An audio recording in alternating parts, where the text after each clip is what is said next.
Assalamualaikum warahmatullahi wabarakatuh. Saya Faradila Suci Isri Damayanti dari kelas AK2 Konsentrasi Keuangan. Di sini saya akan mempresentasikan tugas mata kuliah Metodologi Penelitian Akuntansi tentang membuat instrumen penelitian kualitatif dan kuantitatif. Perbedaan instrumen penelitian kualitatif dan kuantitatif adalah dalam penelitian kualitatif, seorang peneliti adalah instrumen langsung yang mencari dan mengumpulkan data dengan cara mengamati langsung, baik dengan melihat, mendengar, dan merasakannya langsung dari responden sebagai sumber data. Sedangkan pada penelitian kuantitatif, peneliti hanya mengandalkan data yang berasal dari kuesioner yang dibagikan dan diisi oleh responden. Penelitian kualitatif akan mempunyai tingkat akurat yang tinggi dengan mengikuti kriteria instrumen berikut. Yang pertama, kredibilitas. Laporan penelitian kualitatif yang kredibel ditandai dengan pemahaman dan perasaan yang sama bagi orang yang membaca laporannya atau responden yang mengalaminya sendiri. Oleh sebab itu, instrumen penelitian kualitatif harus valid dalam mengukur atau merekam data penelitian. Validitas bisa diujikan dengan cara mendiskusikan data penelitian dengan responden. Yang kedua, transferabilitas. Ada perbedaan pengertian transferabilitas pada penelitian kualitatif dan kuantitatif. Transferabilitas penelitian kuantitatif adalah istilah yang menyatakan bahwa peneliti bersifat transferabilitas apabila temuan penelitian bisa diaplikasikan pada kelompok lain. Dependabilitas. Istilah dependabilitas sama dengan reliabilitas. Reliabilitas penelitian kualitatif bisa dicapai dengan mengikuti langkah-langkah penyusunan penelitian, yaitu penyusunan database, dokumen, bukti, gambar, wawancara, dan lain-lain secara lengkap dan uraian rinci dari data-data yang ada di lapangan. Yang keempat, konfirmabilitas. Konfirmabilitas adalah transparansi penelitian.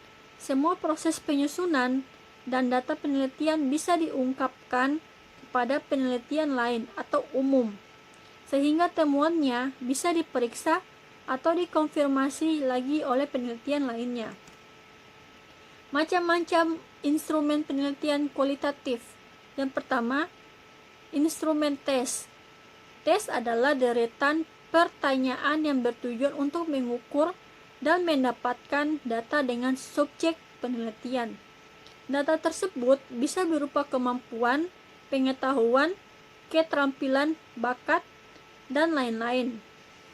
Yang kedua, instrumen interview. Interview atau wawancara adalah proses dialog antara peneliti dengan partisipan atau narasumber untuk mendapatkan informasi. Instrumen interview berupa pedoman interview atau wawancara. Yang ketiga, wawancara mendalam. Wawancara mendalam digunakan pada penelitian kualitatif. Wawancara mendalam adalah jenis wawancara yang dilakukan dengan tatap muka dan menggunakan metode wawancara bebas atau tanpa pedoman interview. Yang keempat, instrumen observasi. Observasi adalah metode pengamatan objek penelitian yang mengandalkan semua panca indera manusia atau penglihatan, pendengaran, penciuman, perabaan, dan pengecapan. Yang kelima, instrumen dokumentasi. Instrumen dokumentasi digunakan untuk penelitian yang mengungkapkan sejarah, mencari landasan hukum, dan aturan-aturan yang berlaku. Penelitian menggunakan instrumen dokumentasi memanfaatkan media-media seperti majalah, foto, atau gambar, catatan harian, benda bersejarah, dan buku. Dokumen ini digunakan dalam penelitian kualitatif untuk melengkapi metode wawancara dan observasi, sehingga hasil penelitiannya sangat kaya informasi karena didukung dengan data yang bersumber dari bukti hidup dan bukti mati. Instrumen penelitian kuantitatif. Instrumen penelitian kuantitatif. Pada metode penelitian kuantitatif, data yang diperlukan adalah data yang dapat diukur dengan jelas yang umumnya berbentuk angka. Selain itu, data yang diperlukan juga cenderung lebih besar dan luas karena menekankan pada jumlah atau kuantitas. Oleh karena itu, instrumen penelitian yang lebih cocok untuk digunakan adalah yang pertama angket, yang kedua wawancara, dan yang ketiga observasi. Oke, baik. Sekian dari presentasi saya. Apabila ada yang kurang mengenakan atau ada yang salah dari kata-kata yang saya sudah presentasi, saya mohon maaf. Wassalamualaikum warahmatullahi wabarakatuh.